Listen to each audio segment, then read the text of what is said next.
laakiin waxa jeclaan lahaa bal waxyaabaha qaar haddeer dhalinyarada qaar ay ka hadlayaan dib ninkoo raaliya waan ku mahadsantihiin sida fiican ay dhegeysanaysaaniin qodobka koowaadan ka hadlaya ilma adeerayaal horumarka Puntland leeyahay waa ka socdaa Puntland waligeed horumarka jiray madaxweynayaashii hore cadda ka soo bilow madaxweyne kasta wax uu soo qabtay meel buu dhaqaajinayay meel buu ku joojinayay madaxweyne kastana meel buu ka bilaabayay meel buu ka tugeynayay laakiin madaxweyne dani wax waa qabtay khayr Allah siiyo oo madaxweynaha nagii meel looma dhaafi karo laakiin oo waxa ay madax meel ka sareyso la taabto hadii la garanayo qolaa hore u soo taaban lahayd Soomaalida ayaga iska qabweyn madaxweyne dani dhaliilana waan u hayaa bogaadin iyo amaanna waan u hayaa dhaliilahan u hayo waxa kamid ah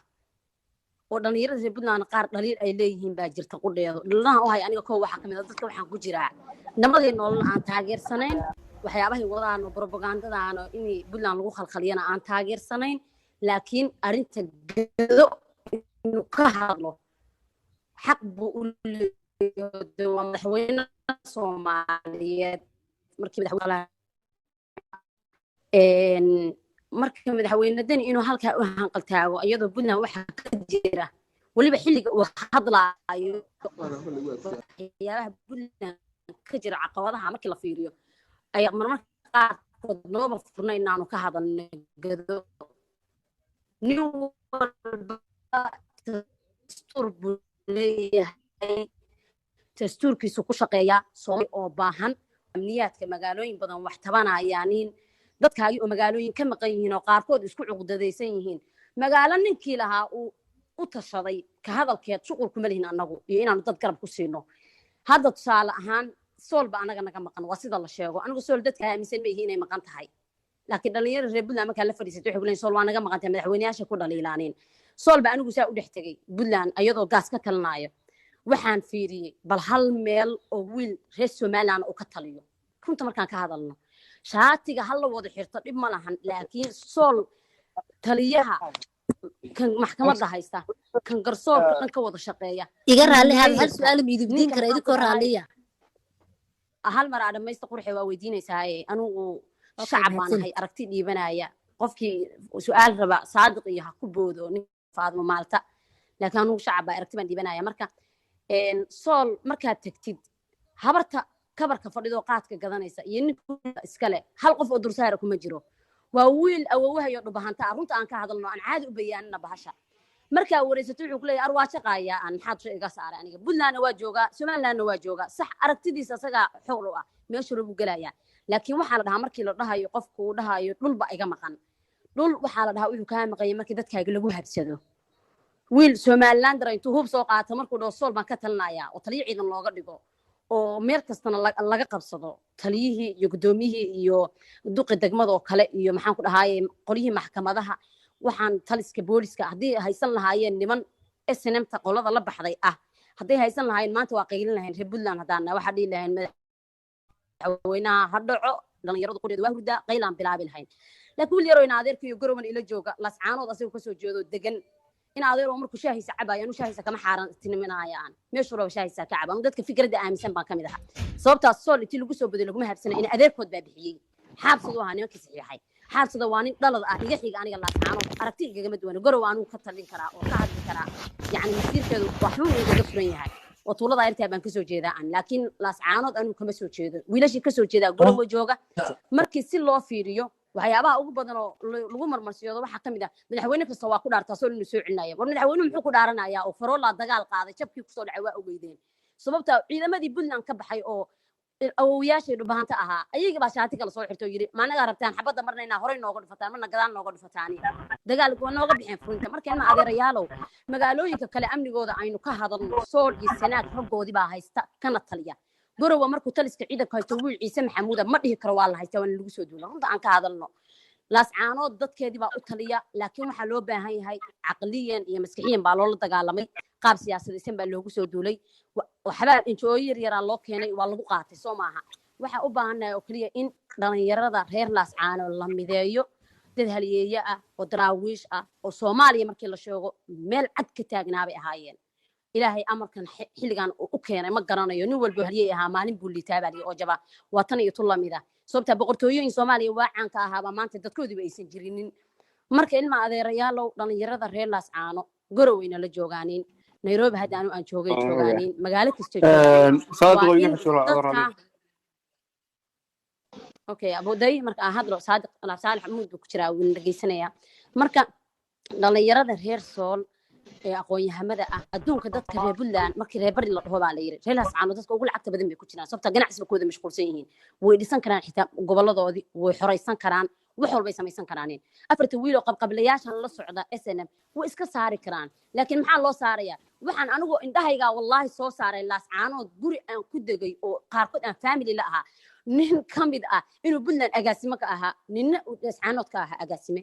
waxa war hooyada wada dhashadaan wiil ma xitaa ma ku miday weeyday hooyo SNM wada noqda ama Puntland wada noqda sababta deegaankan Puntland ku tirsan yahay waxay ku leeyihiin fikrad ahaan aaminsan yihiin war maxaa naga galay meesha lacag laga helayo waa galeynaa marka ilma adeerayaal oo lacagta meesha laga helayo hal la gala sax sababta idinku qurbaha joogtaaniin meesha aragtaan baa ka shaqaysaaniin qofku shaahiisay wuxuu dhacsanayo waa xaq buu u leeyahay laakiin dhalinyarada reer laascaano qofka caqli badan ka maskax badan ka xigmad badan ma jirto Puntland dadka kaliya murtida laga helo waa ayaga markii si loo fiiriyo halka intay fariistaan bay dhan afmaal ahaan ku soo ceshan karaan meeshooda oo murtidooda la soo kala bixi karaan haliinima haday noqoto daraawiish bay u yihiin oo de sayidkii baaba dhinac uga soo haray baaba oo waa la ogaa way suubayn karaan oo meeshooda waa xoreysan karaan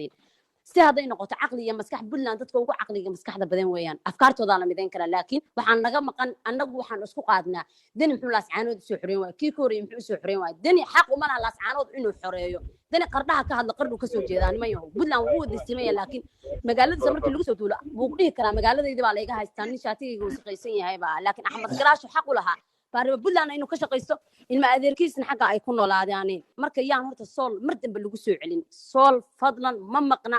wiilna adeerkeena haysta ilaahay ha u barakeeyo risaaqad oo ka helayana ilaahay ha u ballaariyo laakiin maalintii la helo wiilal reer laascaanood oo midaysan garab iyo gaashaan bay u baahan yihiin reer Puntland meel kasta joogaaniin waa u kacaayaanin waa inta kaliya aan hubo taa qodobka intaasaan uga baxay oo sool iyo sanaag aan isku duubayaa qodobka kale oo ah dani iyo horumarkiisa banaba hal marna carabka ku dhufto madaxweyne dani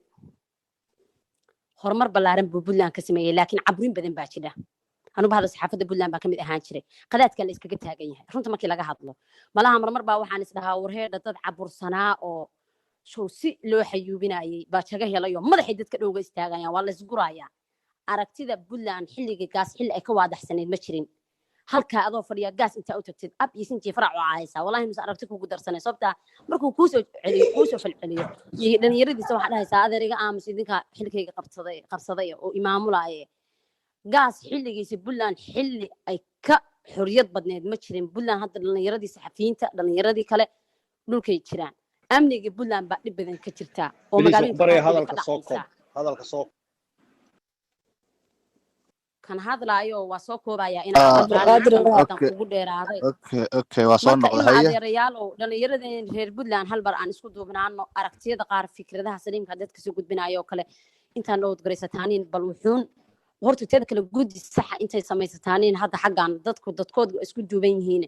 oo dad aad samaysataaniin aad uga dambaysaan aragtiyada hadhow wax idinkaga soo mira dhalin kara meelaha qaar idinkaga fara dhuudhuuban qaar baa siyaasiyiintii saaxiib la qaar baa ganacsadii saaxiib la qof wax uu maanta soo dhicin karaa nin walba deena adeerkiisa uu garanayaa meeshu ka qoyan yahay marka ilaa adeer soo koob dad badan baa sugayay ams walaal aniga la jooga waa ku soo gaaraya guddiga ku jira haduu hadla ka tuur waa ku soo gaaraya waa aasiya waa soo gabagabeynaya saadiq oo daabo dhalinyarada chance baa siinaya marka walaalayaal oo isku duubnaano dad isku duuban oo xoriyad haysta aynu noqono midda kale Puntland sideeda kale hal isku caaburiyo haday jirtee waxaan hubaa oo kaliya maanta saadiq laab saalax iyo faadil maanta haday intay wax qortaan ay ku noqdaan wasiir ama qof kale oo idaan mudane wasiir waxa soo dhaliila dhalinyaradii tabanayaan inuu dib loo xalin karo oo macnaa dani intuu ku fiican yahay wallahi waa intaas dani maanta hadii eed loo soo jeeday eed soo qaadanaya waa dadka eedaha ee waxa ka carara si markaa u fiirisid oo waa dadka eedaha xalin u dhow inuu xaliyo ugu nugushahay laakiin waxyaabo badan aan ka hadli karnaa jirna amnigii boosaaso waxaan jeclaan lahaa saadiq oo walaalo haddii jaanis la helayo maalin dhan amniga inaan falanqeyno oo xitaa wasiirka wiilkiiba hadday la mid ahay ani wasiirka jeegadaha lagu soo dhiga amniga Puntland halkaa ha lasoo saaro asagaaba eeda badata iyo dadka dhan maskaxdiisa wax badatay ka gubaxayaanin asagaa ha lasoo qabto dhalinyaro reer puntland halkan ku jirta waa salaamaya magaalo kasta tuulo kasta degmo kasta kasoo jeedaanin khayr badan baa idin rajaynaa dhalinyaro aan isku duubnaano nastaaxa indho iyo saalax iyo faadimo maanta umalaynaya hadda inay ka dhegtayna bal isha ha lagu hayo khayr badan baa idin rajaynaya waana ku raali noqda hadalka idinku dheereeyay aad iyo aad ba umahadsan tahay Asiya aad iyo aad ba صادقو هل سؤال ولا لا وقت هذا ما وقت وسير كسو وقت كان ما هين عافمادك iyo kala hawska walaal kaadi wixii wali update maanan helin update marka ana idin sheegaya markaas ma xaq u wareegnaa wali update maanan helin وعبار بقراعي waa kuma محمد waa ku imanaya abukar cawaar soo dhawow wasiir cabdifataax soo dhawow waxaan yacquub may maqlaysaa waa ku maqlaya walaal in adeer macaan horta waa haye ku sii daa in adeer macaan raalina ahow بسم الله الرحمن الرحيم الحمد لله رب العالمين والصلاة والسلام على سيد المرسلين marka hore dhalinyarada saaxiibada halkan ku jira dhamaantii waa idin salaamaya saadiqaad waa mahadsan tahay fanaanada ummadda Soomaaliyeed oo hadda Puntland iyo gobol iyo hadda waa ka weyntahay nasteexa indhana waa national icon ayadana aad baa u soo dhaweynaya walaal waa isku salaamaya gudoomiyaha sida Kirista Puntland Mustafa iyo agaasima abshir oo asna dhageysanayo si fiican oo dhuuxay intii waa salaamaya dadka kordhayna meesha ku jira markii hore saadiqo aad baan u jeclaysto magaca codka aad baan u soo raacay qoraalka meesha ku qornaa laakiin waxaan ka yara u daaranayaa xogaa waxaa yara codsan lahaa dhalinyarada inay ka yara fogaato in qabiilo carabka lagu dhufto in wixii midnimada dhaawacayo oo waxaa dhici karaysa markii qofku aragtidiisa ay sax ula muuqato in markuu ku sii daayo aragtidiisa ula muuqato oo laga yaabo inay personal iska tahay in dhalinyaro kale ayaguna ay maartay reaction ka dhiibtaan oo golaha ama in la wada hadlo oo si fiican loo wada doodo oo mawaadiicna wada qusaysan looga dooda ay leexiso arrintaas in isku jawaabo ay noqoto marka waxaan codsan lahaa haddii halkan reer Puntland uga hadlayaan dhalinyarada uga hadlaysa waxa gudaha tala laga dhiiban karo sida wax loo sixi karayo wixii saxanna loo sii xoojin karayo in qabiila laga gudbo midda labaadna waxaan yara ku dhufan lahaa carabka arrintan gobolada Sool iyo Sanaag la isku xajinaya hadda inaysan is saarnayn baan u maleynayaa oo Sool u baahan tahay in gaar loo wajaho arrinta Sanaag inay boqolkiiba hadda wax ku dhow boqolkiiba 99 xallisan tahay meel fiicanna ay marayso oo waxa weeyaan caasimadda baran hadda ay boqolkiiba boqol ay ciladaadka jiray qaybtoodna la xalliyay kuwana hadda gacanta lagu hayo gobolka intiisa kalena hadda lagu sii socdo si loo gaari lahaa hadda Highland oo kale ayadana ay u baahan tahay in gaar loo wajaho gobol gaar uu yahay marka Sool iyo Sanaag isma saarna arrinta Sool muddo dheer bay soo dayacnayd dayacaas jirana waa dayac maamul oo dhamaanteen inay wada saaran oo wajahadiisu in la wajahay u baahan tahay qorshe dawladeed waa iska dhibaato dhacday iska hoggaan la'aanta ummadan Soomaalida iyo ummadan Geeska Afrika iyo Afrikaanka waxa haysata weeye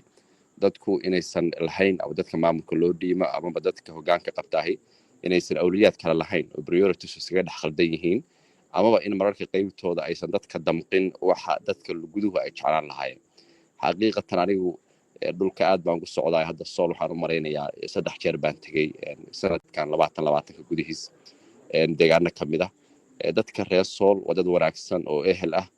oo xaqiiqatan dhowraya waxa ay Puntland ay la galeen 98 Puntland waxa lagu aasaasay social contract la wada galay mujtamac ayaa wada heshiiyey tusaale ahaan oo kale hadda maanta garowe dhowr qof ay meel u shaqo tagto ama ay go'aansato in magaalada fuudayso ama ay damacdo inay madax goosato bulshada gobolka nugaal degan ama magaalada garowe degan in aan iraahdo aniga Yacquub ahaan iraahdo reerkaas ay soo xalliyaan waxaan u maleynayaa fair noqon in dawladnimada loo dhistay in dhowrka qof ee qaraab tagta dadka laga qabto dadkana rabitaankooda dawladda ay ka turjunto gobolkana amaankiisa la sugo marka arrin qabiil dusha loo saari karayo maaha arrin ashkhas loo saari karayo maahan waa arrin dadka reer Puntland yari weynba u taala waliba dawladnimada aan dhisanay u taala in arrinta gobolka soo la xalliyo dadka ku eedeysan waxay u baahan yihiin in eedooda ay cadaalad ay wajahdo oo cadaalad ay xukunto haddii dambiilayaal yihiin lagu qaado haddii ay dambiilayaal ahayna la bari yeelo marka arrintaas soo halkaasaan jecelahay in waxto arrin hadda ma hadal yiraahdo club hoos laga yeedo ama eed lismeesara maaha arrin inooga haray reer hebel dusha laga saaro ku xalismayso maanta eedeedu inooga haraysana maaha taariikhdana way isqoraysaa madaxweynayaasha aan dooranay dhammaantood Sool bay ka wada hadlayeen oo ku ololeysteen oo ku campaign gareysteen taariikhda unbaa qoraysa qof kasta taariikhdan ummadaani ay leedahay baaldaha wuu ku qormayaa kii wanaag ku qorta kii xumaan ku qorta marka mujtamacana dee laguma eedayn karo dadku wada hami ha wada noqdaan oo nin kasta hamigiisu intuu galo oo gudo ayuu ciidaminaya marka waxaan u malaynayaa hamiga hogaamiyaasha aan soo dooranay baa intaa ku ekaa waana rajaynaya dadka waxaa ku jira aan sool ka harimin oo sool usii muuqato ilaahay idankiisna qabkeenna hadda puntland inta ka dhiman ayada weeye intaa waxaan jeclahay inaan sool uga haro midda labaad aan jeclahay dhalinyarada reer puntland ku baraarujiyo waxa weeye inkastoo beryaha iskaba soo baxeen dad badan oo reer puntland asira waa shaqo tag siyaasadeed oo aad puntlandta carabka ugu dhufto oo waxyaala gudaha ka jira oo ka khaldan ka buunbuuniyo oo sidaan wada ogsoonahay laba dhibaato ayaa puntland ilaahay ha barakeeya hadda meesha ay maraysa laba dhibaato ayaa waxay u yihiin saldhig waxa khaldan midda koowaad waxa weeye midnimadii iyo doonistii iyo rabitaankii wadajirkii shacab oo meesha ka baxay oo dadka reer puntland ay isbitaallo la'aan ay sheeganayaan oo waxbarashada ka cabanayaan oo caafimaadka ka cabanayaan wadooyinka ka cabanayaan haddana cabashadii lala gooni noqday oo mararka qaybtood dhici karta in qabiila gaar u cabanayaan mararka qaybtood magaalooyin qaybtood ay cabanayaan mararka qaybtood gobolla cabanayaan marka kala daadsanaanta cabashadii oo aan la midayn oo dadku cabashada si reer puntland level ay isu wajihinin ama gobol ahaan ay isu wajihin oo qolo kaste ama nin kasta isku dayay gaarkiisa inuu cabashadiisa u xalisto tafaraaruqa halkaasi ka dhashay oo awood darro dhalay qayb bay ka tahay waxyaalaha ay waxla yihiin midda labaadna waxa weeye dowladnimo inoo dhisan oo tabartooda habiskaba yaraatay ku guulaysanla inay isxoojiso oo isballaariso hadda wasaaradda maaliyadda oo kale oo dalka u qaabilsan dhaqaalaha oo kale mararka qaybtood dhici karta in corruption iyo musuqmaasuq mararka qaybtood lagu eedeyn jiray oo hadda baryaha dadaal la soo baxday waxyaalaha aan markasta ku dhiirigeliyo waxaa ka mid ah bal idinku inta hadda aad joogtaan oo maamulka hadda madaxweyne deri hogaaminaya ay dhisan yihiin waxaad ku guulaysataan inaad cashuurihii dowladda u baahnay dhammaantood aad gaadhaan gobollada oo aad ka shaqaysaan oo aad soo xaraysaan waxaa moodaa fariintaas inay gaadhay waa uga mahad celinaya maamulka dakhliga ee wasaaradda maaliyaddu waxaa arkaya iyadoo doraad goldoga buuq ka jiray oo nin ciid iska jooga oo dhici karta inuu borobox leeyahay geeliisa caana kaga soo qaatay goldoga caana teelle u yahay amaba Ethiopia uu la aado oo weligiiba laami ciid uusan boroboxiisa la soo fuulin ayaa doraad waxaa lagu khasbayay inuu wadadii stiikarkii 3 bilood uu qaato oo wadadaas lacag uu ku maro oo lagu khasbayay marka maalmo hore waa la iska buuqayaa reer jaamacada igu soo duulay waa la oranayaa waa la isriixriixayaa laakiin muhiimaddu waxa weeye markii lagu celceliyo oo mid la xiro oo mid la khasbo oo mid hadduu rabo waxa ku dhaawacmay wax ka dhacan markii dambe waxa imaanaysa in dakhli soo xaroodo dawlad dakhli soo aruursata oo dakhligeedu uu yimaado oo awoodeedii dawlad dakhli aruurinta kobcisa ayaa lala xisaabtami karaa oo marka la oran karaa lacagtii waa timid xagee wax lagu qabanaya marka midda labaad oo caqabada labaad bisan ka tan waxa weeye awoodii dowladnimada aan la baahin oo goboladii iyo degmooyinkii aan loo soo baahin ana waxa isleeyahay marka doodahan waxa u baahan yihiin in halka la wajaho sidee shacabka loo mideeyaa oo shacabku caqabaadka haysta ay ugu midoobaan inay address gareeyaan si wada jir ah uga cawdaan si ay u bareeshar gareeyaan golayaasha dowladda adeega olaya